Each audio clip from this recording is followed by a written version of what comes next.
Bom, quem é Judith Butler, então? Vou fazer um panorama da vida, né, da Judith Butler. Então, o nome completo dela é Judith Pamela Butler. Aí a gente já começa a estranhar. Nossa, como que uma americana tem um nome Pamela no meio, né? Que diferente.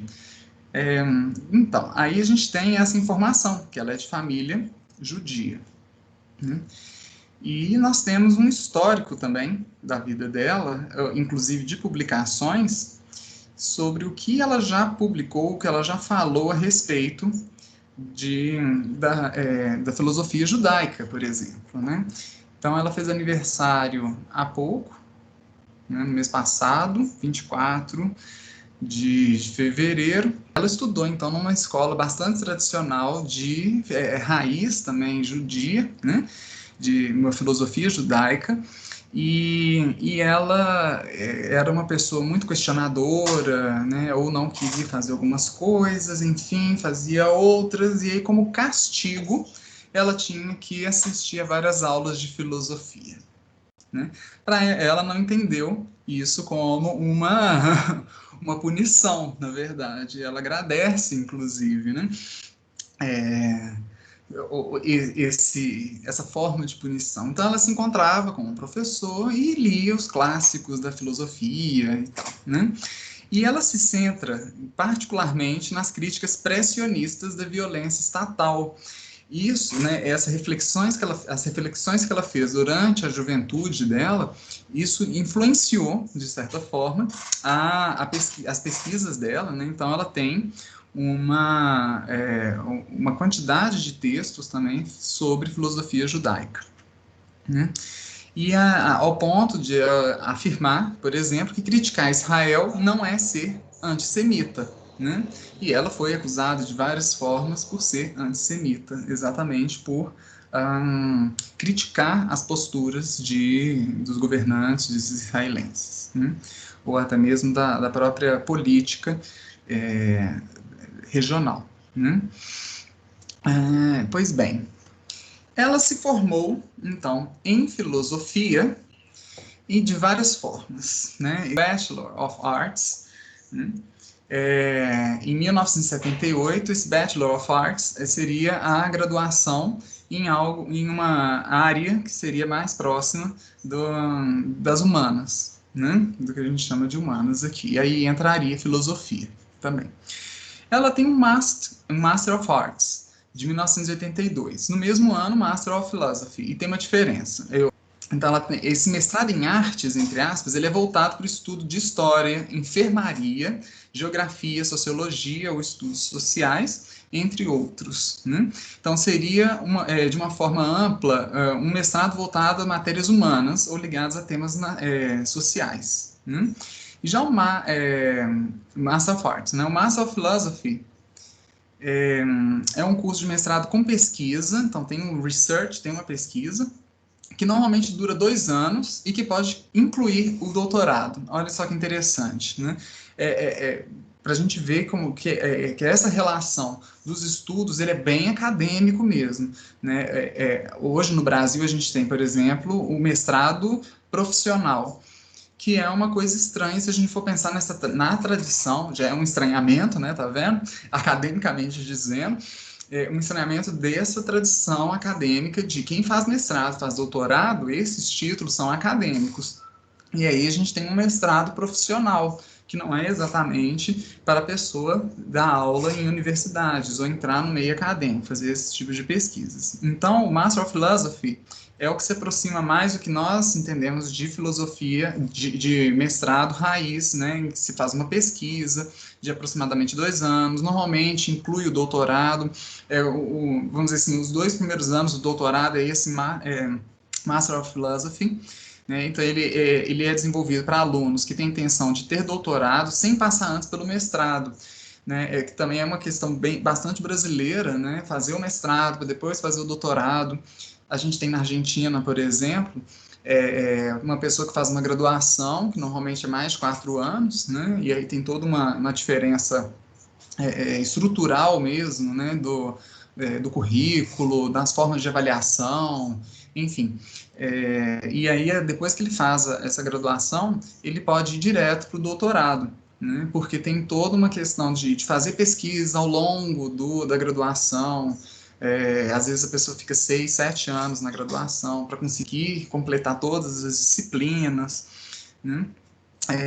E aí, no caso dos Estados Unidos, então esse Master of Philosophy, ele parece uns 2 primeiros anos do doutorado, né?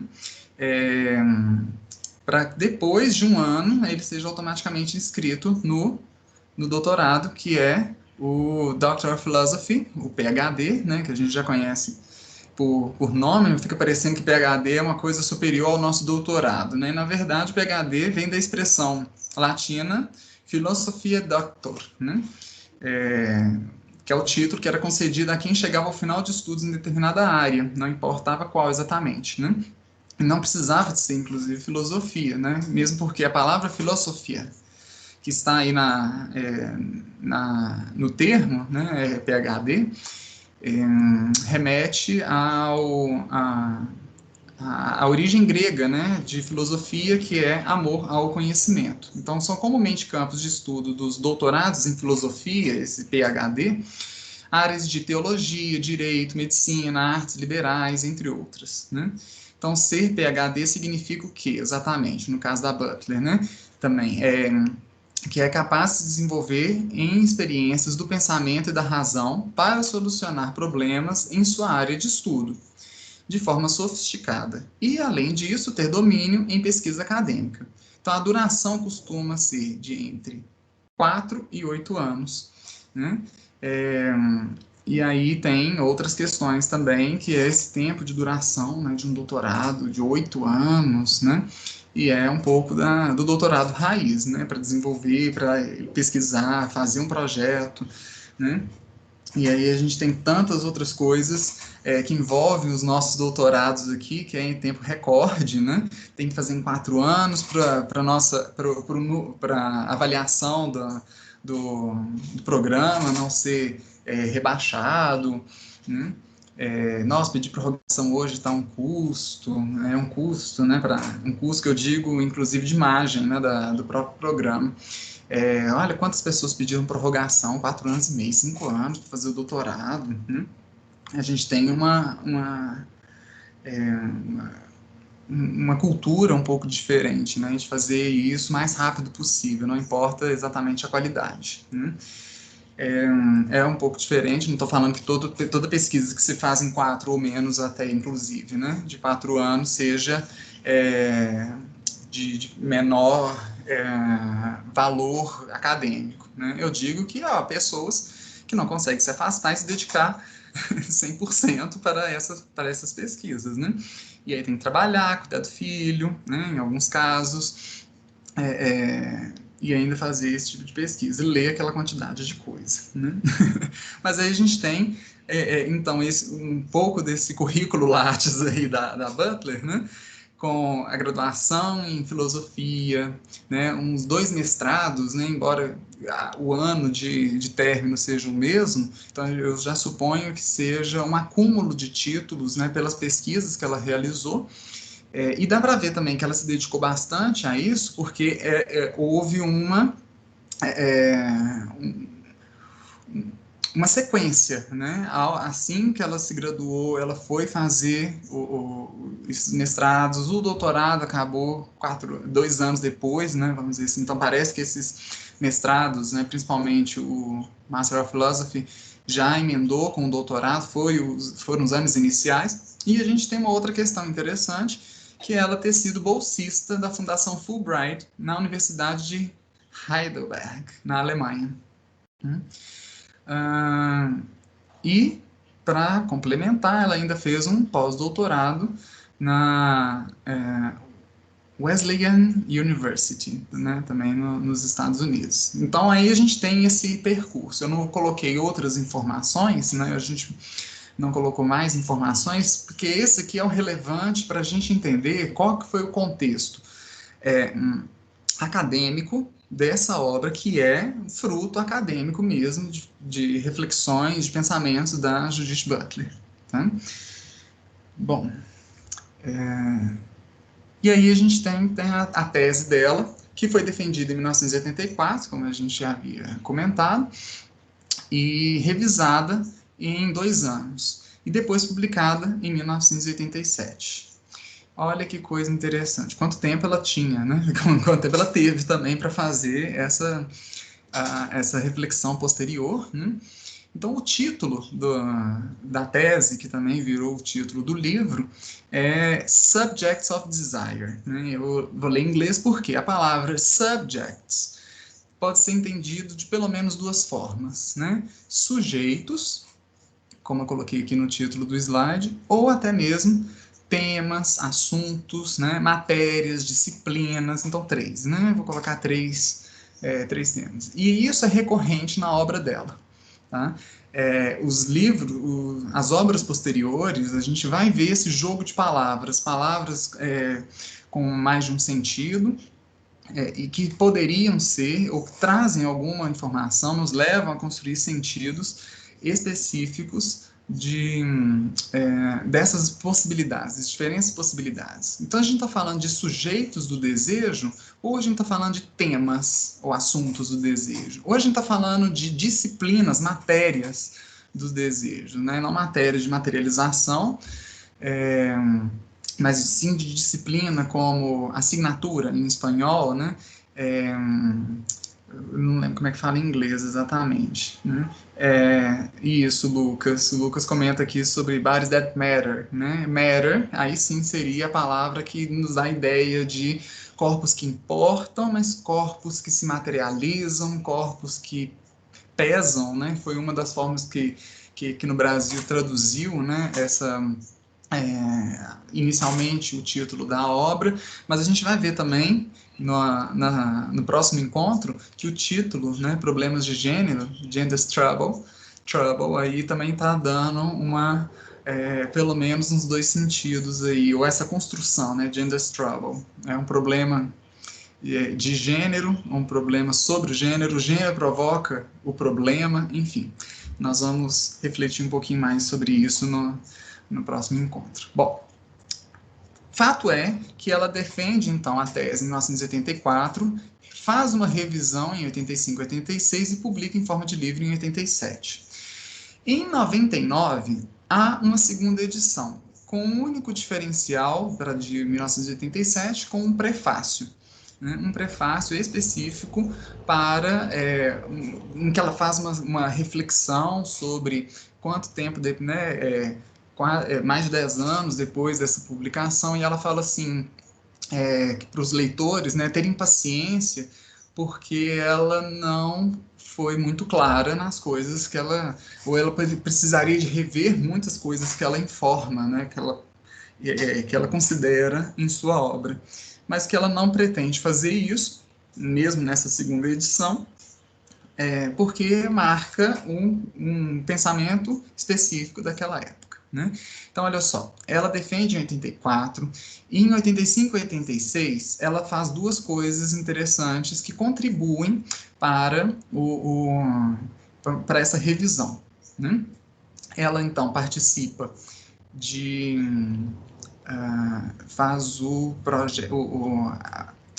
intercâmbio dela, né, para a Alemanha, na época ainda da pesquisa, e ela aprofunda bastante sobre o Hegel, faz as leituras também dos leitores de Hegel, né, das décadas de 30 e 40, que é aqui, né, o tema específico, né, da tese foi essa, né, a recepção da obra Fenomenologia do Espírito, do Hegel, né? Hegel foi um filósofo importantíssimo, né? Hegel, então, ele é bastante importante e é quase um divisor de águas nessa relação da epistemologia, né? E da fenomenologia, especificamente, né? Sendo mais correto, vamos dizer assim, né?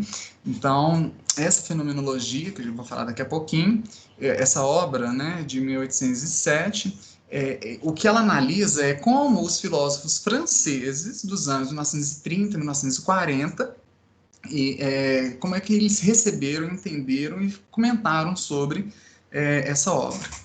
Então, dentre todos os filósofos franceses, ela se detém em três, que é o Alexander Kojev, o Jean Hippolyte e o Jean-Paul Sartre. Bom, desses três, talvez a grande maioria já tenha ouvido falar do Sartre, mas é interessante e é relevante também a gente marcar que o Alexandre, Kojev foi um grande leitor do Hegel e que influenciou a obra de ninguém mais, ninguém menos que Lacan. Né, para entender a ideia de desejo, né, ou até mesmo de constituição do sujeito, o Lacan fez seminários, participou de grupos, né, do Kojève. Então, a gente já tem aí uma base para entender que existe um histórico, não só do Hegel, quem leu Hegel, né, ou quem Hegel leu, né, mas também quem leu Hegel e passou para os outros. Né? Então, é um arsenal de conhecimento que vai passando de geração para geração. Bom, a gente tem aí, então, essa foi a tese dela, defendida em 84. A defesa da tese, então, em 84, e em 85 e 86, ela faz um pós-doc, né, como eu tinha falado, um estudo de pós-doutorado, e aí, nesse momento, ela tem acesso a outros pesquisadores, principalmente Foucault, né, e aí, então, ela resolve fazer, nessa revisão, né, a inclusão da nova geração de autores franceses. Então, ela escolhe o Foucault, Michel Foucault, que a gente comentou no último encontro, o Lacan e o Deleuze, e o Gilles Deleuze. Né? Então, a gente tem aí esses três mais atuais, né, atuais para ela e para a gente também, né, nessa linha temporal, e aí ela faz alguns comentários, faz um capítulo, né, dedicado a essa nova geração de autores franceses. Né? Pode passar, por favor. Bom, o que é a fenomenologia, então, do espírito? O termo fenomenologia, né, é o estudo da consciência ou o modo como as coisas aparecem para nós. Né? É o modo como a mente percebe o que é externo a ela, isso é, a sua percepção da essência das coisas. É um nome, vamos dizer assim, um termo, né, que a gente tem uma luta aí, né, a gente já tem um problema, né, um trouble, que é a percepção da essência das coisas, né, e aí essa essência das coisas, normalmente ela é dada como algo fixo, que a gente tinha comentado no encontro passado, né, ou então a essência como algo que nasce com, né? A pessoa nasceu com essa essência. Né? E aí a gente tem esses dois caminhos um pouco contraditórios à ideia da teoria queer. Então é exatamente nessa tese que ela começa a perceber algumas coisas e vai trazer então para a análise dela essas questões. Né? Bom, então qual é a pergunta-chave da tese da Butler? Né? Qual é a pergunta central dessa obra da Butler? A pergunta é: a subjetividade depende necessariamente da negação do outro pelo eu? Bom, o que seria esse outro? Né? Se a fenomenologia é o estudo da consciência, o modo como as coisas aparecem para nós, aparece para o eu, se não é o eu, é o outro. Essa que é a ideia. Né? Então, como que a mente percebe o que é externo a ela, a essa outra coisa, este outro? Né? Então, aí ela pergunta, né? A subjetividade, ou quer dizer, a subjetividade pensando como algo próprio, né? E característico de um sujeito, né? Depende necessariamente da negação do outro pelo eu? Essa é a grande pergunta. Né? Então, para Butler, o Hegel considera o desejo, né, lá dentro daquela obra Fenomenologia do Espírito, né, ela entende que, para o Hegel, o desejo é como um incessante esforço humano para superar diferenças externas.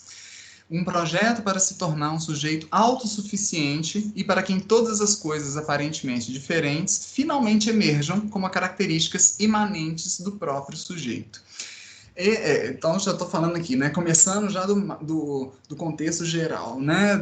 Resumindo, o que é que a Butler entendeu do desejo para Hegel?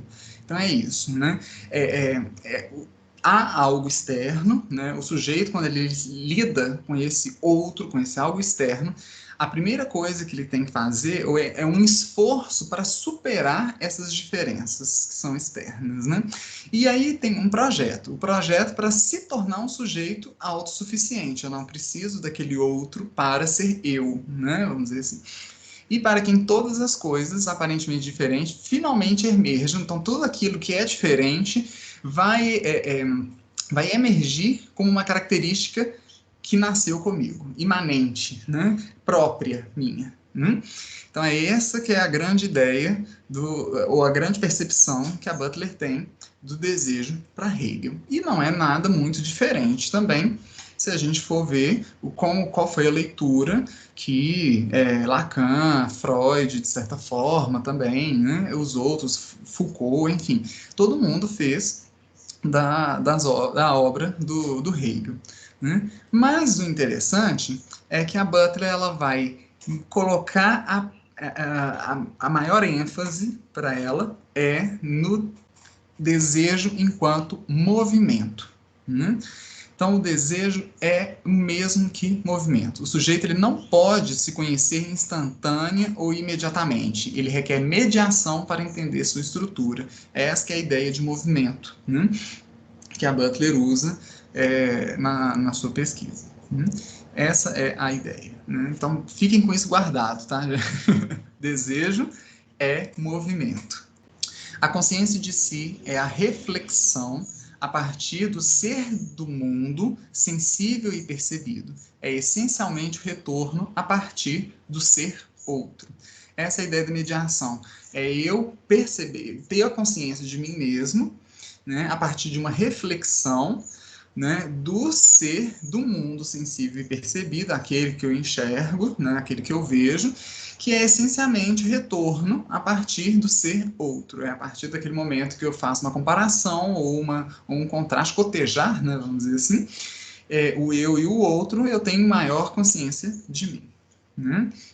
Essa seria a ideia. Então, essa mediação é que precisa do outro para se afirmar.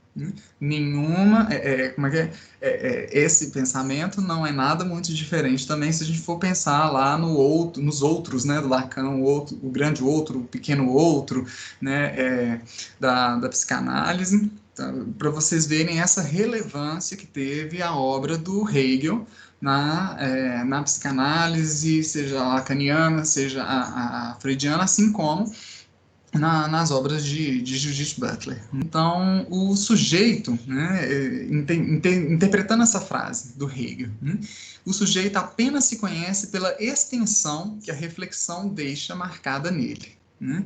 Ele só se conhece nessa extensão que essa reflexão deixa marcado nele. É a partir desse momento em que ele vai pensar sobre essas diferenças que ele se conhece. É o ponto de vista. Né? E aí, mais uma partezinha, né? Uma interpretação ou uma leitura que a Butler fez dessa parte é que o mundo reflete o sujeito, né? Nesse sentido em que o sujeito aprende que seu reflexo compartilha uma estrutura comum com parte do mundo que ele reflete, com uma relação anterior e constitutiva que condiciona a possibilidade de reflexão e que, por sua vez, o objeto de reflexão não é outra coisa senão essa própria relação. Então, olha essa ideia de movimento, né? O desejo é esse movimento de se autoconhecer, de consciência de si. Né? Essa reflexão que é o próprio movimento, que também é o desejo. Né? E aí, a partir de um fragmento também, eu trago 2 fragmentos do Hegel, o que é que ela entendeu. Tá? Então, lá na obra Fenomenologia do Espírito, Hegel diz: para a consciência de si, portanto, o ser outro é como um ser, ou como um momento diferente. Mas para ela é também a unidade de si mesma, com essa diferença, como segundo momento diferente. Vê se isso é fácil de explicar. Não é, né? Olha como que é. Então, a gente tem aí a ideia de momento diferente e um ser outro. O que não deixa de ser, se a gente for pensar que o desejo é movimento, o sujeito é o próprio movimento também, né? A gente tem a mesma relação, né? Então, aquele sujeito, naquele momento, é um sujeito outro. Então, ele percebe, de certa forma, que é outro se refletir sobre o que já foi dito, o que já foi feito, enfim, né? Que ele próprio não é o mesmo de antes, né? Então, a unidade de si mesma é essa própria diferença, com um segundo momento diferente, né? Então, o sujeito é sempre suas ações. Marca isso também, ó, é sempre suas ações. Esse pensamento da Butler, a partir de Hegel, é super importante, que ela vai continuar em problemas de gênero, né? Então, o sujeito não tem mais o significado de abstração do ser, nem a essencialidade pura desses membros, que são a substância das diferenças, né? Tem a significação de abstração da universalidade, mas o seu ser é agora justamente aquela fluida substância simples do puro movimento em si mesmo. E é nessa frasezinha que eu destaquei de azul o grande ponto e o grande diferencial da obra da Butler, da interpretação que Butler faz de Hegel, que vai distinguir, de certa forma, da grande maioria dos leitores de Hegel. Né? Então, Butler resume: não é um sujeito, né, o sujeito hegeliano não é um sujeito autoidêntico, quer dizer, idêntico a si mesmo, né? Que viaja presunçosamente de um lugar ontológico para outro, né? De um lugar de constituição do ser para outro. Ele é suas viagens, ele é todo lugar no qual encontra a si mesmo. Né? Tá aí a grande sacada da Butler. Né? Tá aí. O sujeito é sempre as ações, e as ações elas são sempre diferentes, porque elas não são as mesmas, vamos dizer assim, contextualmente dizendo, né? A ação, essa ação, essa viagem, né? Esses lugares que a pessoa visita podem ser até entendidos como os mesmos lugares ou os mesmos percursos de viagem, mas o sujeito ele é essa viagem que ele fez a partir do lugar de onde ele estava para onde ele foi e para onde ele alcançou, né? E também é esse lugar de onde ele saiu e para onde ele foi. É a viagem e é todo esse lugar em que se encontra, que a pessoa se percebe dessa forma e de forma diferente. Né? Não é fácil. Então, resumindo, o sujeito hegeliano para Butler ele sempre se amplia, né? Ele se amplia no curso de suas aventuras pela alteridade, ele amplia, não significa que ele é melhor, tá? Porque essa ideia de é melhor do que não sei o que, isso aí a gente já sabe, né? Desde Nietzsche, por exemplo, que não é necessariamente o bom e o mal e etc e tal. Então ele se amplia. Esse sujeito ele é maior, vamos dizer assim, né? Com essas aventuras, pela alteridade, ao perceber o outro. O sujeito ele internaliza o mundo que deseja e se expande para abranger, para ser, o que ele inicialmente confronta como sendo um outro para si. A Butler tem um textinho também que eu não encontrei ele nem em inglês, nem em português eu sei que não existe, que ela fala só sobre sujeito. Desejo, perdão, sobre desejo. E aí, nesse texto, que é posterior, né, da tese dela, obviamente, ela resgata isso e mostra um Lacan que tem essa mesma ideia também. Né?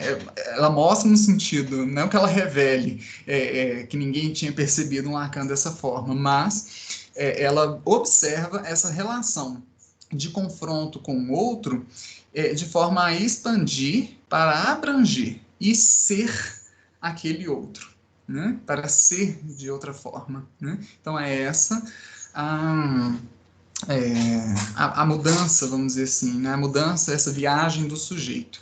Quem trabalha com educação e já leu alguns textos da Guacira Lopes Louro, né, já deve ter percebido também que ela faz, em alguns momentos, essa ideia de viagem, né, que o sujeito é um viajante, né, é, uma pedagogia queer mostra esse lugar, né, de sexualizar nesse sentido de desejar mais conhecimento, que tem a ver com isso, né, de ser diferente, né, um desejo de ser mais, né, de ser mais coisas, né, não ficar no né? Então, eu já estou fazendo algumas relações aí. O desejo, no final das contas. De certa forma, o desejo é sinônimo de suprimir e consumar o outro. E aí, mais uma partezinha do Fenomenologia, né, do Hegel, que é a seguinte: a consciência de si é certa de si mesma somente através do suprassumir desse outro, que se lhe apresenta como vida independente. Ela, né, a consciência de si, né, aniquila o objeto independente e se otorga a certeza de si mesma como verdadeira certeza, como uma certeza que lhe veio a ser de maneira objetiva. Que confuso que ele é, pois é. Nossa, que difícil, porque a gente não tem uma língua capaz de dizer sobre isso. Quando a gente fala que uma coisa é algo, a gente sempre pensa na ideia de essência, e de uma essência, às vezes, imanente desse ser, desse objeto, né? E a gente vai diferenciar, no caso das línguas neolatinas, o verbo ser do verbo estar, né? E aí a gente tem, não, porque o ser fala da essência, algo fixo, né? E o estar, algo momentâneo, né? Passageiro e etc. Né? E aí a gente não tem uma gramática para falar de algo que seja de essência, né? Ou a ideia de essência, né? Algo fixo, permanente, ou que a gente tenha a ideia de que seja permanente, algo fixo, que seja ao mesmo tempo também momentâneo, né? A Butler fala exatamente, uma ilusão de que a gente né? A Butler fala posteriormente, em alguns textos, inclusive antes de publicar o Problemas de Gênero, de propor uma ontologia do gerúndio, quer dizer, esse ser sendo, né? Naquele momento, naquele instante, naquele ponto de observação, naquele momento de consciência de si, né? E aí a gente, lógico que a gente não consegue falar isso de forma natural, né? A língua não dá conta, né? Estou sendo masculino agora, por exemplo, né? Estou sendo feminino, estou sendo homem, etc, né? Mas eu não vou dar muito spoiler também para a obra para problemas de gênero, né? Mas essa um pouco da ideia, né? De certeza, né? Certeza de como veio a ser de maneira objetiva, né? Ela é certa de si mesma, mas ela é certa naquele momento, né? Enfim. E aí essa ideia de aniquilação, né, do objeto, que seria isso, né? Mas o mais interessante por enquanto, né, para isso que a gente está vendo, né, são essa frasezinha do Hegel que está aí em destaque, né, de uma imagem que eu tirei da internet, está aí a referência, o filósofo sublinhado, e essa frasezinha aqui embaixo, né? Então Hegel diz: todo desejo pelo outro é uma forma disfarçada de desejo de reconhecimento de si. É uma luta para fazer triunfar uma ideia sobre si mesmo. Né? Vão entender em alguns casos, isso é inveja, né? Isso é recalque, né? Colocando os dois como sinônimos. Mas tá vendo como 1800 e bolinha, né, inicinho, muitos anos depois, a gente continua falando sobre isso, né? O desejo pelo outro é um desejo de reconhecimento de si, né? Eu percebo que tem diferenças, mas eu quero ser reconhecido, né? Como eu sou, né? Nessa ideia de imanente, né? Naturalmente eu, né? É lógico que essa ideia de natureza, ela é bastante é, é, criticada, né? Eu estou querendo dizer aqui no sentido mais comum mesmo, né? Um lugar comum de natural do eu, né? Do meu subjetivo, a minha subjetividade, ela é imanente, nasceu comigo, né? Este sou eu, né? O pessoal que entra no Big Brother fala muito, eu estou sendo eu aqui, né? Um silogismo maravilhoso também. É, isso aqui é como alguém está falando, o conceito de introjeção da psicanálise tem muito a ver, tá vendo? Não tem como negar que Hegel influenciou a psicanálise, que influenciou o nosso pensamento de hoje, né, de certa forma, e também o pensamento da Judith Butler, né? Então a gente tem aí essas relações, tá? Bom, e aí essa última frasezinha do slide que requer, né, esse desejo, né, requer o término da proliferação da alteridade para permanecer vivo como desejo. Então eu preciso de destruir essa ideia de que, nossa, quantos outros existem, né? Nossa, meu Deus, eu preciso parar essa proliferação para que meu desejo continue existindo, né? Essa é um pouco da ideia, vamos dizer assim, né, do Hegel, né? Mas como desejo que não apenas quer viver, mas que de fato está vivendo. Né? Meu desejo não quer simplesmente matar ou destruir o outro, né? Como ele usa, aniquilar o outro só para ele continuar existindo, só para continuar vivendo, para viver, porque ele já está vivendo nesse momento. Né? A própria ideia de aniquilação, né, já é o movimento, tá vendo? De vida do desejo. Pode passar. Tim Juliette.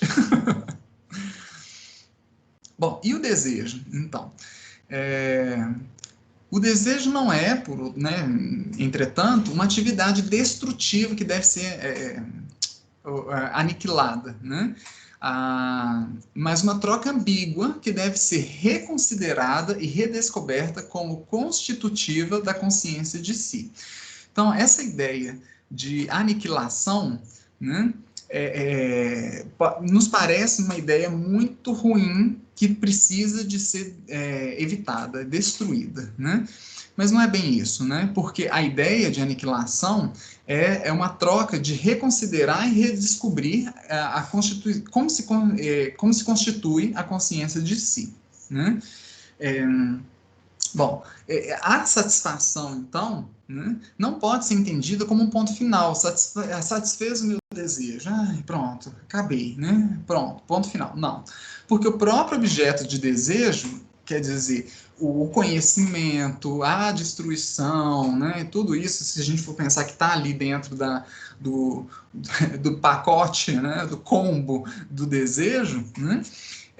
Ele não é estático. A própria constituição do objeto de desejo, ele está em movimento, né? São seres, tá vendo? Então são seres como eu. Então eu percebo que há diferenças, mas que há semelhanças, né? Então assim como eu mudo, eu me modifico, eu estou nessa viagem, esse objeto de desejo também está em movimento, né? Não é algo estático. Ele toma diversos formatos em uma incessante consolidação e dissolução da forma que é a própria vida. A satisfação plena, de acordo com a Yara aqui, citando Freud, só ocorre com o nirvana pela morte, que é exatamente isso. Mas isso não significa que todo mundo vai tirar a própria vida, né? Que existe uma questão moral ali também, né? Uma questão ética, né? Até mesmo de se manter, né? O desejo, para ele se manter, ele precisa do ser que deseja, né? Assim como também do ser que ele quer destruir. Como ele sabe? quantos percebe isso, lógico, né, gente? Nem todo mundo percebe essa questão. Mas a satisfação pela morte do outro, né, choca, obviamente, num lugar que é ético, moral e que, mas também espiritual, nesse sentido da fenomenologia do espírito, ou na construção desse sujeito, é que ali não está o, o fim também do meu incômodo. Não é essa pessoa apenas, né? Não é esse objeto que eu vou eliminar e acabou, resolvi todas as questões. De certa forma, a diferença ela continua existindo, né? Por existir pessoas, né? Então, eu já li esse? Isso. Então passa para o próximo, por favor. Eu já tinha lido isso. Continuando, e o desejo? Vamos lá, mais informações. Né? O desejo ele se inscreve a uma forma primitiva de panteísmo que atribui poderes criativos para o mundo objetivo. Olha só, essa ideia de construção, reconstrução, de reobservação, até mesmo desse movimento, né? Que também não é uma coisa tão inédita assim, se a gente for olhar, por exemplo, o Deleuze, né? Falam bastante sobre essa ideia de criação, de poder criativo, né? Do que o desejo leva, ou ele sai, é o lugar de onde ele sai, para onde ele vai, né? É sempre dessa criação, dessas novas, uma máquina de construção, né? De coisas, de objetos, de pensamentos, de tudo, também é uma possibilidade de interpretação. É só para a gente ver também o que é que a Butler concorda ou discorda, de certa forma, do que já falaram sobre, do que já leram sobre e o que interpretaram sobre o desejo lá em Hegel, sem às vezes citar Hegel necessariamente, né? Bom, e aí o desejo também tem uma outra questão, que é um agente destrutivo, que é esse desejante, né? Ao mesmo tempo que ele é destrutivo, ele é desejante. Não tem identidade, é um mundo a ser destruído. E esse agente que tenta destruir todas as coisas vivas acaba, paradoxalmente, dramatizando sua dependência essencial do mundo da vivência. E aí eu destaco de novo em azul a palavra dramatizando, que a gente vai retomar mais um pouquinho adiante, para essa ideia de drama, de dramatizar, né? O que lembra da teoria da Butler? Vou ver se alguém já joga aqui no, no chat para a gente falar. Performatividade, né? Nos lembra performance, nos lembra teatro, né? E aí a gente vê, então, essa dramatização da dependência essencial do mundo da vivência. Né? É isso que ela observou desse agente destrutivo, né? Que é também desejante. Né? Ele não tem uma identidade, só é possível construir essa identidade, né, a partir desse mundo que ele quer ou vai e tenta, enfim, destruir. Né? Segue, por favor. Então, acho que estou entendendo. Né? Então, vamos resgatar algumas coisinhas aqui que foram ditas até então. O desejo, então, ele é o esforço de uma consciência o esforço de uma consciência desencarnada, perdão, para adquirir realidade a partir do mundo da substância claramente dispar, né? Então ele desencarna, né, essa consciência que não tem encarnação, não é o corpo exatamente, não é o corpo físico, por isso a ideia inclusive de espírito, né? Para adquirir realidade, o que é de real, né? Do mundo da substância que é claramente dispar, que é claramente diferente. Né? O desejo também revela a consciência de si como aquilo que participa do que investiga. Então, ao mesmo tempo em que se observa a si, é essa consciência de si que está lá investigando. Ele é sujeito e objeto de investigação. Né? Quem é da área, por exemplo, de linguagem, letras, né, sabe bem isso, né? O que é a metalinguagem, nesse sentido de que eu a partir da língua, eu uso a língua para falar da língua, né? O dicionário é o maior caso de metalinguagem, né? Então, a gente tem essa consciência de si como um pouco disso, é usar o seu sujeito que, ao ser consciente de si, ele tem consciência dessa própria consciência de si, né? Bom, e ao mesmo tempo, o desejo, né, que, ao mesmo tempo que ele revela essa consciência de si, ele amplia continuamente suas metas intencionais. Então, é um círculo que sempre vai se transformando em uma espiral, talvez, né? Passa, e, enfim, você pode até passar, entre aspas, pelo mesmo lugar, mas não é o mesmo lugar, né? Aí também a gente tem algumas frases como ninguém consegue se banhar duas vezes no mesmo rio, porque eu não sou o mesmo, a pessoa não é a mesma, e o rio também não é o mesmo. É um pouco nesse sentido, né? Se amplia nessas metas. Então, ele só tem consciência a partir do momento em que ele tem consciência de si, ele já não é esse mesmo sujeito que teve a consciência de si, né? Quem já viu Dark também, uma série alemã que está na Netflix, tem na segunda temporada, nos capítulos iniciais, nos episódios iniciais da segunda temporada, tem um pouco sobre isso. Eu não vou dar spoiler também. Quem tem interesse em filosofia, né, e essas questões de construção, de tempo, né, e tal, tá aí um prato cheio para se esbaldar, né? Bom, se o desejo revela a consciência de si, como aquele que participa do que investiga, e ao mesmo tempo amplia continuamente suas metas intencionais, né, eu vou sempre querer saber mais de mim, aí eu não sou o mesmo, e aí eu tenho esse, esse redemúnio, vamos dizer assim, né, espiral. A consequência é que a expansão do domínio da reflexividade que indica e dramatiza, né? Então, olha só, a partir do momento que eu estou dominando um pouco dessa reflexividade, eu também estou indicando esse domínio, essa reflexividade e dramatizando, quer dizer, estou colocando em ação. Né? Então, é nesse momento dramático que o sujeito devora seu mundo, né?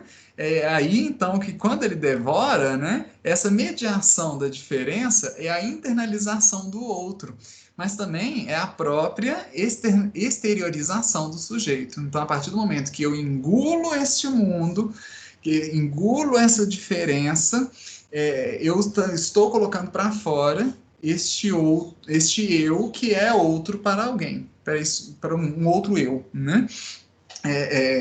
Então, essa ideia de interior, exterior, eu e outro, né? Isso também é um momento dramático, vamos dizer assim, de encenação, mas também de drama, no sentido de drama, de meu Deus, que dor, né? Também. Ou que história tão pesada, né? Enfim, é nesse momento que eu faço eu me torno outro para algum eu, né? E esse outro, que para mim é um eu, se torna eu, né? Eu engulo essa pessoa e coloco para fora um novo sujeito, né? Um novo sujeito que seria um eu, né? Um eu nessa ontologia novamente do gerúndio, estou sendo, né? Então, esses dois momentos de assimilação e projeção, né, fazem parte do mesmo movimento cada vez mais amplo da realidade que une o sujeito e a substância. Né, e também estão relacionados e independentes, condicionando a irredutível ambiguidade dessa identidade em informação. Né? Então, ela fala que o sujeito não é fixo, ele é ambíguo, exatamente porque não é um sujeito fixo temporalmente, né? E menos ainda geograficamente, se a gente for pensar, inclusive, em movimento, mas está sempre em formação, mas é aquilo que eu apresento, e é aquele outro que eu engulo, vamos dizer assim, né? Aquele que eu ponho para dentro, né? E ponho para fora algum outro sujeito. Pode ir. Mas atenção, o desejo não seria um consumo? É uma grande pergunta, né, que a gente faz, né? O desejo não é um consumo? Se a gente for pensar, de certa forma, sim, né? Embora o desejo seja um consumo de objetos, né? Esse consumo não consegue assimilar o exterior de maneira efetiva. Eu não vou ser idêntico, copiado, exatamente igual àquilo que eu assimilei, aquele que eu consumi, aquele que eu coloquei para dentro, né? Como eu não consigo ser, né, de maneira efetiva aquilo que eu assimilo, a consequência é que o desejo ele não alcança a compreensão cabal de si, ele nunca consegue se perceber, né? Eu sou assim, então, olha, a partir do momento que eu descobri, né, que eu entendi, que eu acho que eu entendi quem sou eu, né, eu já não sou mais. Aí também a gente tem uma outra musiquinha para isso, né? É, o canto de Ossanha, né? O homem que diz vou não vai, porque quem vai mesmo não diz, né? O homem que diz sou não é, porque quem é mesmo é não sou, né? E aí a gente tem essa relação também do inconsciente, a interpretação do inconsciente, que o inconsciente é o sujeito, mas não é aquele sujeito que tem a noção de si, tá vendo? A noção de si no sentido do cogito, né? Penso, logo existo, né? Não é esse sujeito que está ali, mas aí entender o inconsciente é uma consciência de si daquele que faz o movimento, de que percebe que nunca vou conseguir entender o meu eu completo, cabal, né? Total. Não tem, né? Porque não tem esse sujeito total, né? Mesmo se ele fosse parado, mesmo se ele não caminhasse, né? Bom, então a meta intencional implícita, né? O que está implícito ali, né? De objetivo intencional, que é descobrir e representar uma estrutura ontológica compartilhada com o mundo, né? Como que eu vou descobrir e vou representar essa estrutura do meu eu, desse ser eu, mas que ela é compartilhada com o mundo, né? Isso está implícito, né? Mas é uma intenção, né? O desejo tem por base um projeto metafísico que, ao mesmo tempo em que solicita objetos determinados, também os transcende para forjar uma unidade com o ambiente externo, que preserve esse ambiente e o converta em um reflexo de autoconsciência. Olha só, de novo, né? Essa ideia de reflexo aí, né? O mundo é um reflexo da minha autoconsciência, eu mudo, o mundo muda, eu mudo, e aí fica nesse movimento, né? Novamente, né?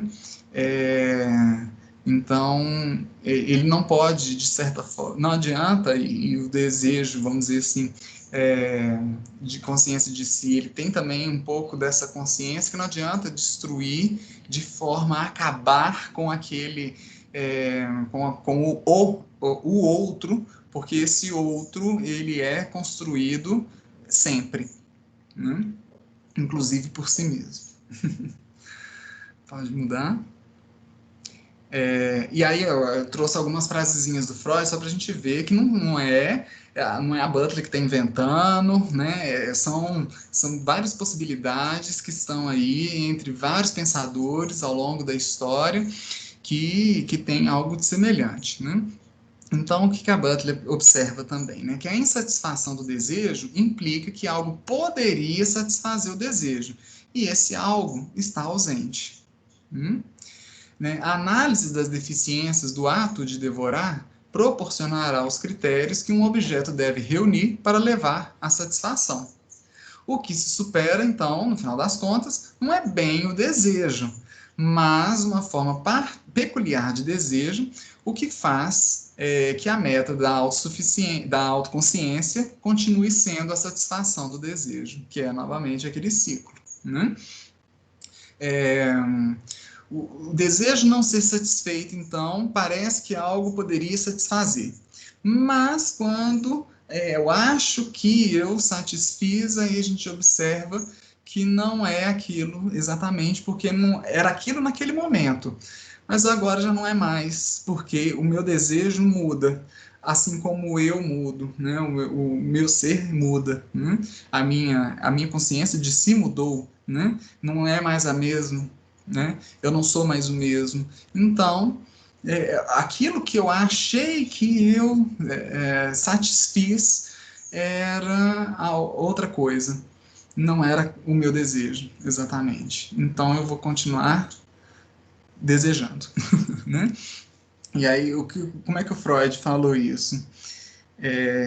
Exatamente, a Yara comentando aqui, né? Por isso os bebês, crianças botam tudo na boca, mordem, né? É uma forma de colocar para dentro, é como eles percebem o mundo, né? Vamos dizer assim, o externo, né? Para eles, vamos dizer assim, internalizarem, né? Eles colocam na boca, né? Mordem, né? Tem essa sensação, né?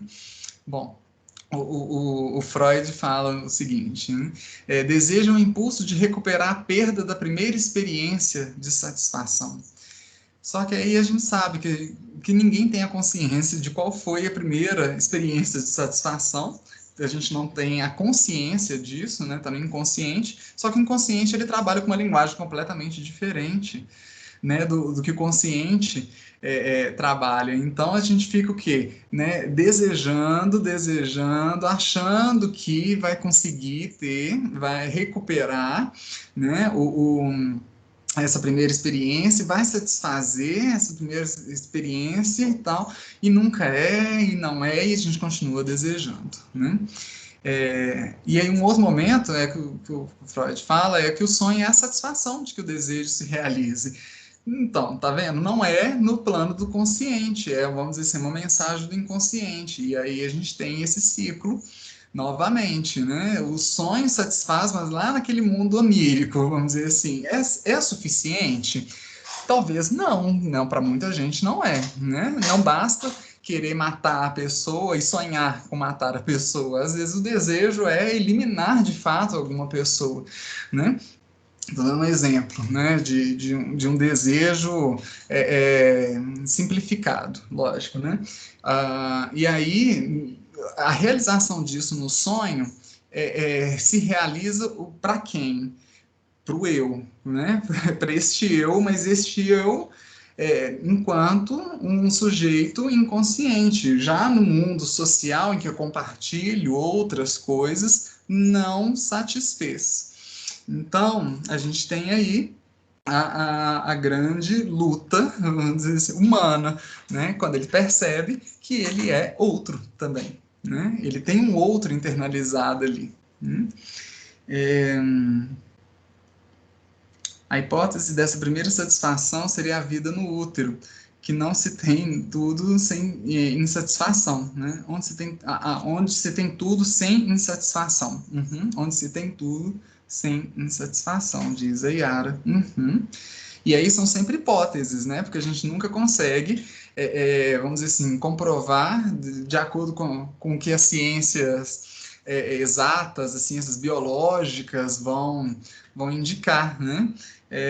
Até mesmo a neurolinguística, enfim, ela vai compartilhar desses pontos de vista, mas por isso que as ciências humanas, as ciências sociais, né, elas são tão colocadas para fora do grupo de ciências, se a gente for pensar no campo biológico e exato, né? Porque exatamente o que a gente está fazendo aqui são criações linguísticas, da linguagem. Né?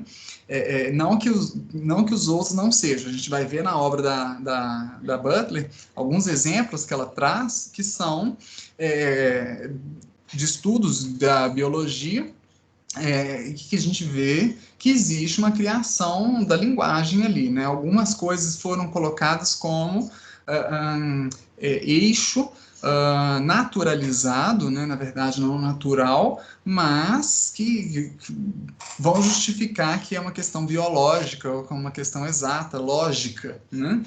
E no caso, a gente tem aqui, são quase que criações de mitos, né? Mitos que nós mesmos acreditamos. Não precisa da maçã cair para falar que existe uma força, a força gravitacional, né?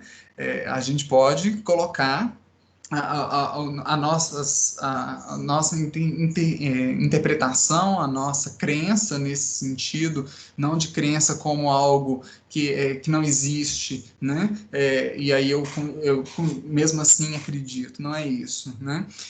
São essas lacunas do saber que podem ser colocadas, né, ou podem ser representadas de formas diferentes, né?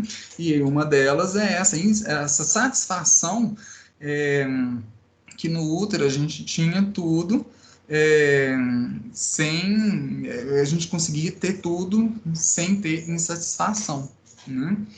Mas a gente não sabe exatamente se isso funciona para todo mundo, né? Se de fato no útero era tão bom que ninguém queria sair, né? Ou às vezes não era tão bom assim, não, viu? Não sei.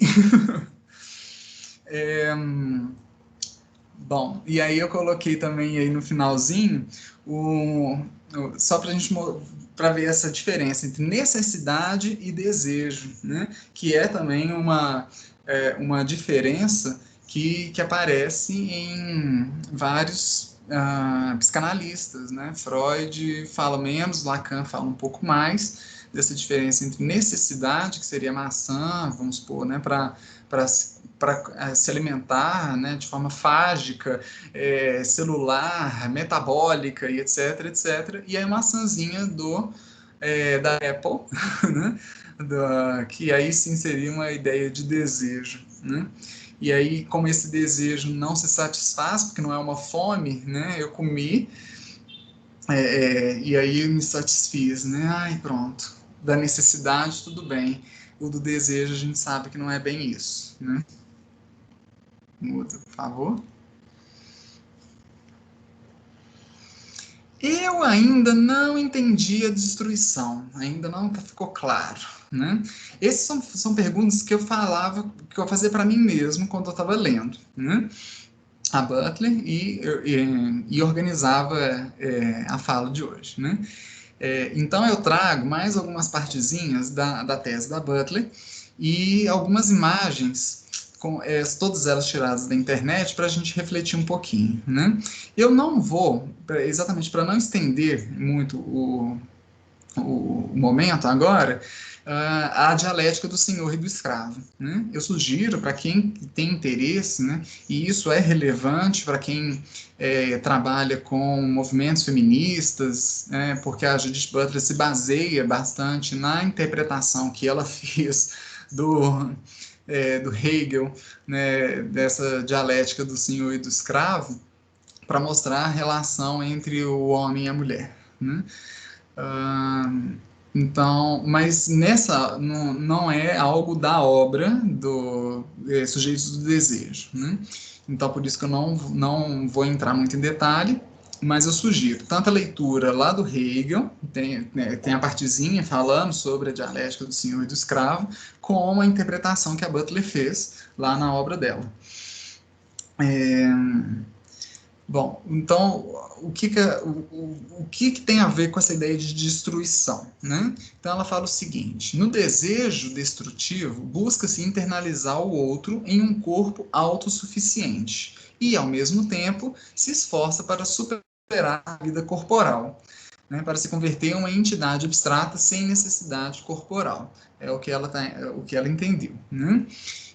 Da ideia de destruição. Mas a aniquilação acabaria com o projeto em seu conjunto ao eliminar a vida, certo? Se eu destruísse o corpo, inclusive, né, destruo também, de certa forma, o conjunto, né? Eu elimino a vida nesse sentido. Então, o desejo ele se contém. Ao invés de aniquilar, né, nesse sentido de destruir, ele domina. Tá vendo? O outro deve viver sua própria morte para se converter naquilo a que deve se submeter, se conter. Então, olha só, se a consciência de si ela se constrói a partir desse outro, eu não consigo, ou não é que não consiga, mas seria contraditório se eu destruísse esse outro para afirmar o eu. Porque se eu me faço a partir desse contraste com esse outro, se eu destruir esse outro, só existe um eu. E aí eu não tenho mais o desejo de ter a consciência de mim, né? Da consciência de si. Então, o que ele vai fazer? Ao invés de aniquilar, ele vai dominar, né? Então, esse outro, ele precisa de viver, né? É, a sua própria morte, quer dizer, ele precisa de perceber que ele está morrendo, vamos dizer assim, para se converter naquilo a que ele deve se submeter. Então eu não quero morrer, seria mais ou menos isso, né? Eu não quero morrer, eu quero permanecer vivo, né? Mas eu vou me converter naquilo que para ficar submetido, né? Então eu vou me conter. E eu, vamos dizer assim, entre aspas, me permito ser contido, né? É lógico que o que ela fala na obra e o que o Hegel fala da relação dialética entre senhor e do escravo é muito mais do que isso, né? É um pensamento no sentido em que o senhor ele só é senhor porque tem um escravo, e o escravo só é escravo porque tem um senhor. E aí, eliminar um ou outro não adianta, né? Não adianta nesse sentido de que se tira o senhor, não tem escravo. Né? E se o senhor matar o escravo, ele não vai conseguir fazer o que ele o que o escravo consegue fazer e ele não sabe ou não consegue ou não quer fazer. Assim como o escravo, se ele mata o senhor, nesse sentido em que ele se sentiu dominado e ele se coloca naquele lugar, se não tem aquele que o domina, ele não é mais escravo, e ele é o quê, então? Essa que então, a relação entre senhor e escravo não existiria, né? A dialética. Exatamente, Jonas, perdão. Os defensores do capitalismo amam isso, né? Essa ideia, vamos dizer assim, levada a ferro e fogo, né? Nesse sentido, de fato, se todo mundo receber, quem vai trabalhar? Né? Exatamente. E aí, vamos dizer assim, é a única forma possível, inteligível, né, da relação entre trabalho e produção era essa, né? Então, aí, acabando com essa relação entre senhor e escravo, o que teria? A gente parece que não consegue nem imaginar alguma outra possibilidade, né? E aí, nós vamos falar, alguns vão falar isso, né? Existem outras possibilidades, se não tiver, a gente inventa, e outros vão falar assim, isso funcionou desde sempre. Vamos deixar como está. Vamos só dar um novo nome, né? Enfim, são pensamentos também, enfim, do mundo, né? Existem várias outras possibilidades, lógico, né? Não somente essa, repaginada. É, exatamente, absorver os estudos queer e não questionar os sistemas ficar como está. É a teoria, basicamente, né? E aí a gente tem outras formas também, tanto de dominação, como também de viver a própria morte, né? E aí choca com as questões éticas, né? Históricas, inclusive, né? Dessa construção que é sempre um movimento também, né? Vamos lá? E aí? Né? Essa imagenzinha aí também, né? Olha só a ideia de novo do refletir, né? E apontar para o si, né? Para a consciência de si, né? Então a consciência de si, cheia de ira por ter se sentido presa pelo outro, né? Ela procura sua própria liberdade absoluta e obriga esse outro a aniquilar a sua. Desse modo, afirma sua ilusão que o outro é um corpo não livre, um instrumento sem vida, né? Então a gente vai prender este outro, né? Assim como também o escravo ele percebe que o senhor, né, bom, né, vamos dizer assim, espero, né, que perceba que sem ele próprio, né, o escravo, o senhor sem o escravo, ele não é ninguém, né? Então também é uma forma de matar o outro, ou do outro viver a própria morte, né? Se rebelar, por exemplo, né? Eu me perdi, deixa eu ler de novo. A consciência de si, cheia de ira por ter se sentido presa pelo outro, procura sua própria liberdade absoluta e obriga esse outro a aniquilar a sua, tá vendo? Eu vou fazer com que você aniquile a sua a liberdade, né? Sua própria liberdade. Então eu afirmo, né? Afirma-se dessa forma a ilusão que o outro é um corpo não livre, um instrumento sem vida. Então é sempre um jogo de liberdade e prisão, né? Ou de liberdade e dependência, vamos dizer assim, né? Lembrando lá no inicinho que é a autodependência, né? Só depender de si mesmo, tá? Essa que é a grande ideia. E isso pode ser feito de várias formas, né? É isso que eu estou querendo dizer. O Senhor, ele entende que a única forma dele ser autodependente é ele ter alguém que faça as coisas que ele não faz. E aí ele vai escravizar aquele. O escravo é o contrário. Para ele ser autodependente, só depender de si mesmo, ele tem que mostrar que o outro precisa dele. Então ele vai fazer o que eu quero, o que eu desejo, né? Vamos dizer assim. E aí fica nessa relação, né? Bom, a gente está falando de extremos, lógico que existem várias possibilidades ali no intermédio, né? Ao aniquilar, é possível dar ao corpo do outro uma forma viva, abstrata, ficcional, e mais importante que isso, resulta em uma dominação do outro.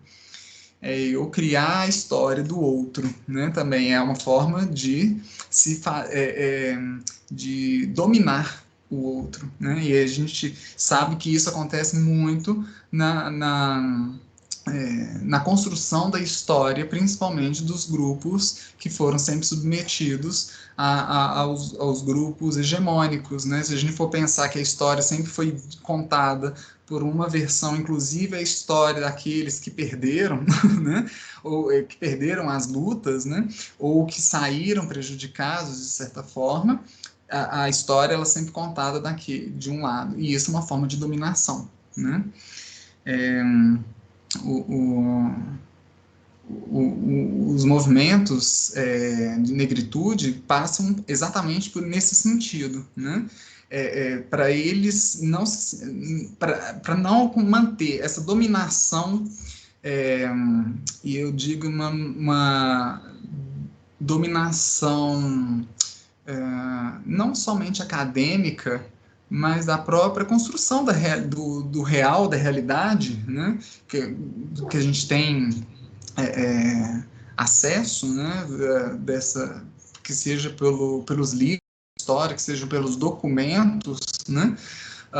E tudo isso é uma construção ficcional, como a construção ficcional que já foi realizada, que a gente tem por tradição, né? E aí, então, criar a história do outro, né? Ficcionalizar a história do outro é uma forma de de dominá-lo, né? Se o eu e o outro são autores um do outro, então o desejo é uma troca ambígua na qual duas autoconsciências afirmam simultaneamente a autonomia. De novo, eu sou autônomo nesse sentido, mas ao mesmo tempo eu afirmo a minha alienação de cada uma delas, né, relativamente à outra, né? Então, ao mesmo tempo que é autônomo, ou vamos dizer assim, inato, alguma característica inata ou natural, a gente tem essa ideia de alienação ou de dependência do outro, né? Então, essa que é a grande ideia da relação escravo-senhor, né? Ao mesmo tempo que é autônomo, é também alienado um ao outro, né? Depende do outro para se afirmar, né? Não pode passar. Então, o reconhecimento ocorre tanto por meio de nossos corpos, que seriam essas formas pelas quais habitamos o mundo, quanto por meio do nosso trabalho, que são as formas que criamos a partir do mundo.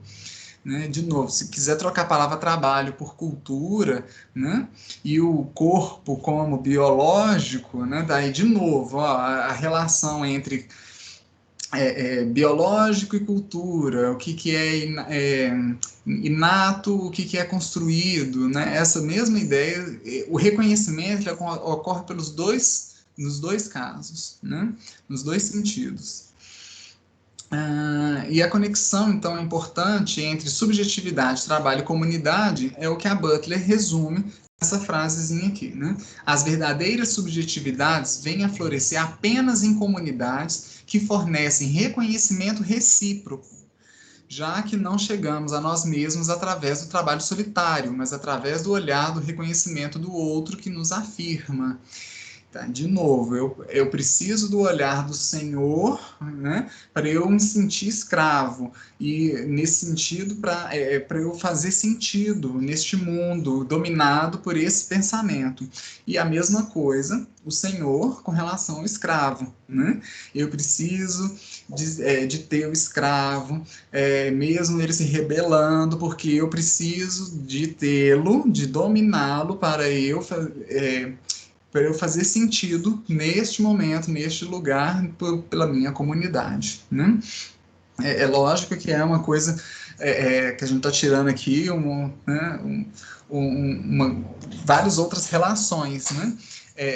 Várias relações que eu digo históricas mesmo, né? Mas só para a gente ver esse pensamento de uma forma nua e crua nesse sentido, né? Então, pelo fato de estarmos em e pertencemos a uma comunidade que o sujeito pode adquirir a identidade da qual está em busca. Pertencer e estar. Estar em e pertencer a uma comunidade que o sujeito adquire uma identidade que está em busca e se sente ou se faz inteligível para o outro. Eu preciso ser entendido pelo outro. Eu preciso de me entender, contrastando, cotejando essas características. Né? Vamos lá? E a dramatização? Aí vem a partezinha. Vamos voltar, né? E a dramatização. O que a Butler, então, percebe? Que a construção dos sujeitos se localiza na linguagem.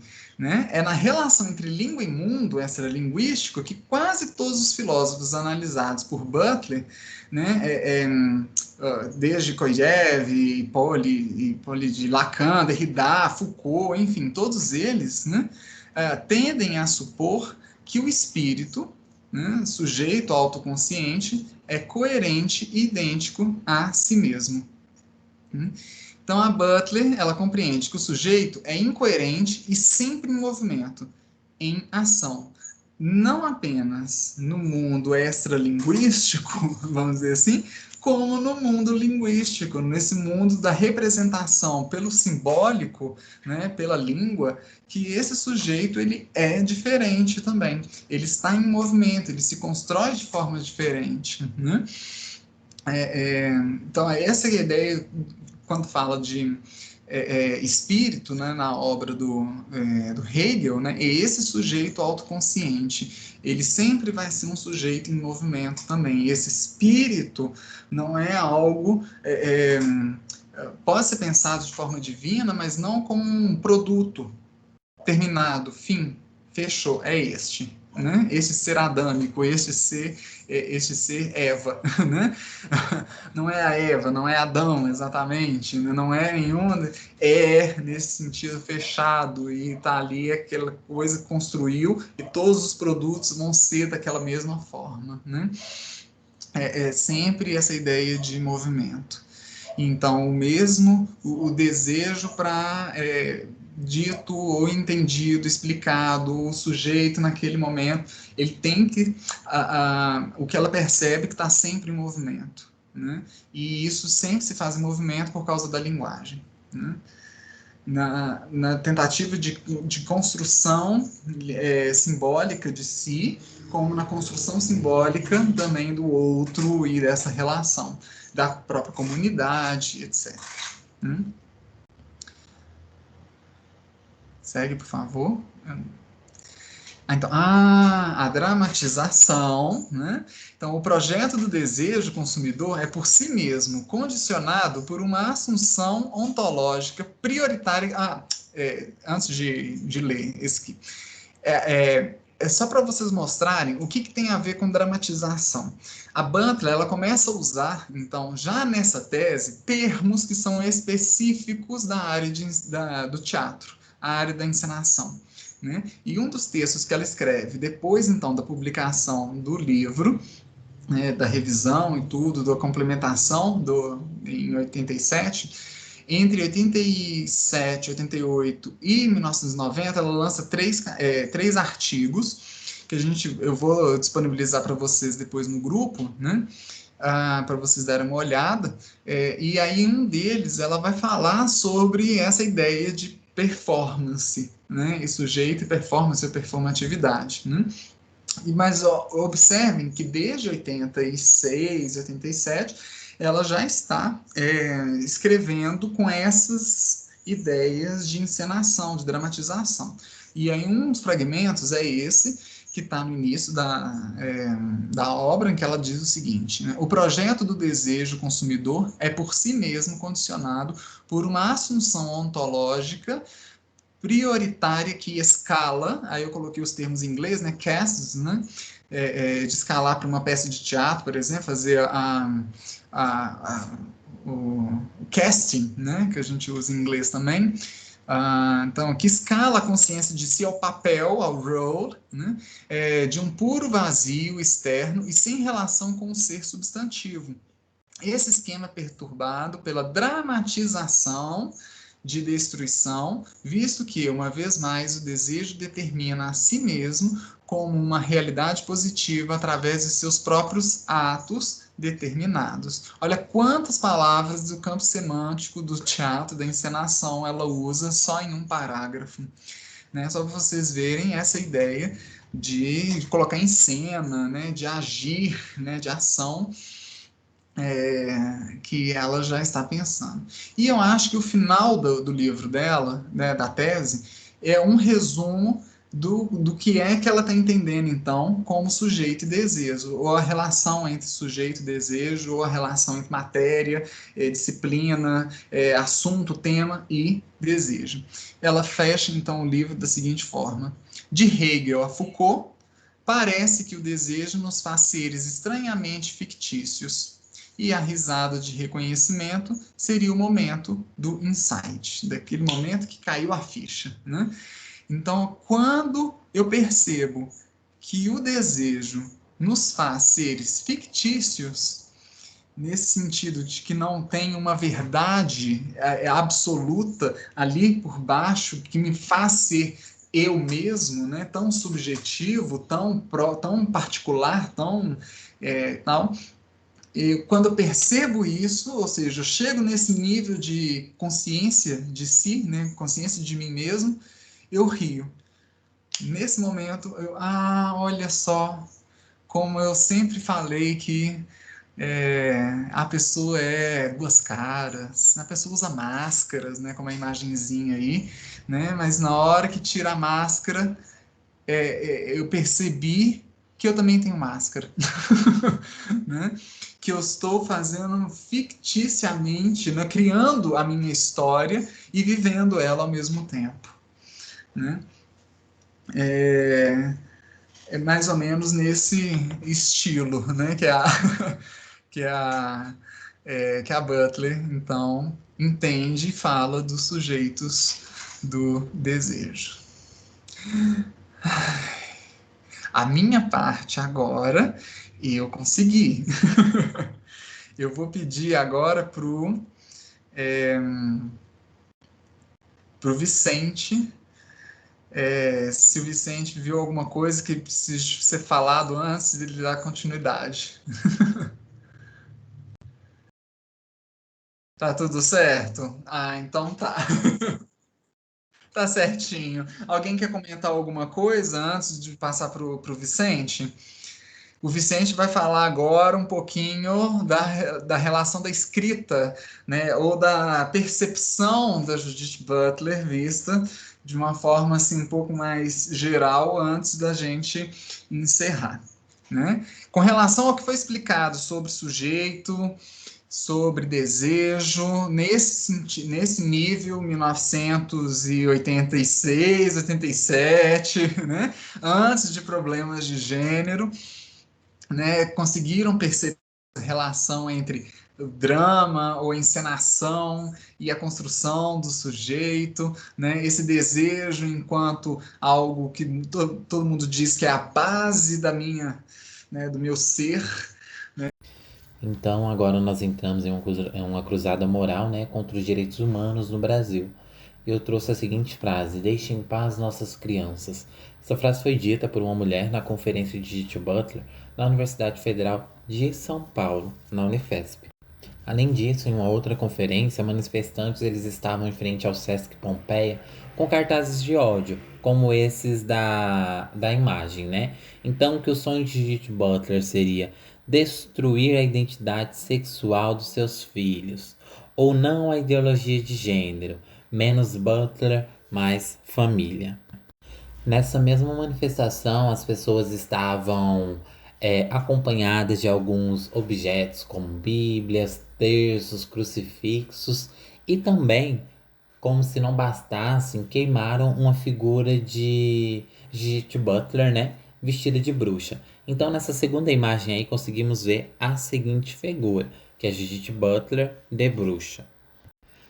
Além desses ataques por meio das palavras, né? Como não há ideologia de gênero, meu filho, minhas regras, fora Butler, no Brasil não. Ela também sofreu agressão física no Brasil, né? Então a gente vê que é uma questão muito mais grave.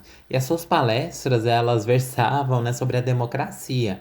Então, não era o foco na sua ideologia. Não era o foco sobre a teoria de gênero e sexualidade.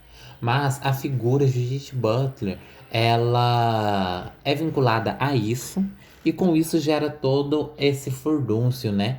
Essa revolta na sociedade. Então, por isso que ao final temos a frase, né? Que não é protesto, é censura. Porque, gente, eles fizeram uma petição online, né? Contra a vinda de Judith Butler ao Brasil. E, tipo, teve mais de 320 mil assinaturas. E essa petição era para exigir o cancelamento da participação dela nas conferências que estavam programadas aqui no Brasil. Então, em pleno século XXI, milhares de pessoas, né, se acharem no direito de proibir a participação de uma filósofa numa conferência apenas porque eles não gostam da sua ideologia, é algo muito sério. Então a gente entra nessa questão de que não é um simples protesto, é uma questão de censura. Porque se essa revolta foi tanta, foi tamanha, e ela nem veio falar sobre a sua teoria de gênero e sexualidade, imagina se esse fosse realmente o verdadeiro foco. Então, nesse próximo slide, nós temos que a postura do ódio e censura é baseada em medo. Medo da mudança, medo de deixar os outros viverem de uma maneira diferente da nossa. Essa frase foi dita pela Judith Butler. E continuando aqui, pôr o povo a pensar, né, como Butler tem o condão de fazer, é realmente um perigo para os poderes instituídos. E os outros conservadores sabem.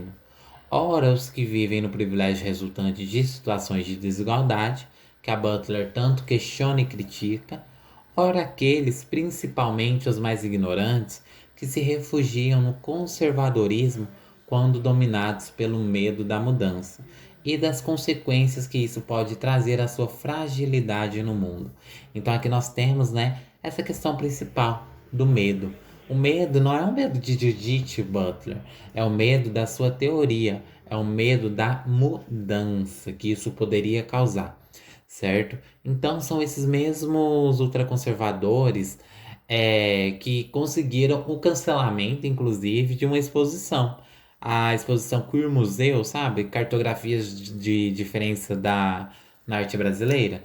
Então, era uma exposição relacionada ao queer e que foi cancelada por esses ultraconservadores, porque eles têm medo, não é algo que está dentro do mundo deles, da realidade deles. Então, tudo que sai da caixinha, tudo que sai dos padrões é sinônimo de medo. Então, será que para nós que lemos de Judith Butler, o medo é dela? Creio que não, hein? Creio que seria da escrita. Então, alguns críticos acusaram Butler de elitismo, né, devido ao seu estilo de prosa difícil. E em 1998, a revista Philosophy and Literature, do filósofo estadunidense Dennis Dutton, premiou a Butler em sua quarta Betty Waffin Competition, que se propôs a celebrar, né, a má escrita das passagens mais lamentáveis e estilísticas encontradas em livros e artigos acadêmicos. Então, gente, ela tem essa fama. A escrita é sim difícil.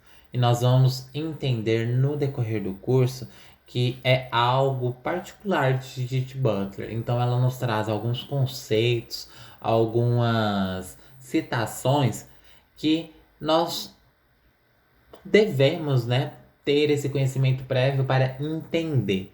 Então por isso que se torna difícil, certo? Então nessa parte entraremos em algumas críticas, né, referente a Butler. E eu trouxe a Camille Paglia sobre Butler, em que ela diz que a Butler não investigou nada a respeito de biologia, de história, de antropologia e de psicologia. Ela só pegou emprestado, né, um esquema analítico de Foucault e aplicou no gênero. Ela é uma pensadora derivada e exploradora, porque a sua atividade foi muito lucrativa. E acredito que foi uma decisão carreirista, né, que ela tomou. E se apresenta como filósofa. Ela se formou em filosofia, mas nunca foi ninguém em filosofia. Apenas tomou emprestado conceitos pós-estruturalistas. Então, gente, nem tudo são flores. Butler, ela foi muito criticada também por algumas pensadoras feministas, como Camille, certo? E no decorrer do curso nós vamos entender um pouco mais esses conceitos que foram criticados por Paglia, certo? Então, seguindo, quem é Camille Paglia? Ela nasceu em Endicott, na Nova York, 2 de abril de 1947, e é acadêmica e PhD, né, pela Universidade de Yale, e ela foi professora da Universidade de Artes, né, na Filadélfia, desde 1984. Ela é famosa por sua visão crítica em vários aspectos da cultura moderna. Em 2005, ela foi ranqueada em 20º lugar na lista dos 100 maiores intelectuais populares, certo? Ela se define como feminista, muito embora seja uma das principais críticas de algumas formas de feminismo, como vimos, né? Ela criticando a própria Judith Butler. E, por fim, essas são as referências, certo? E caso queiram fazer algum comentário, agregar na discussão, podem escrever aqui nos comentários. Então, até logo, até a próxima aula.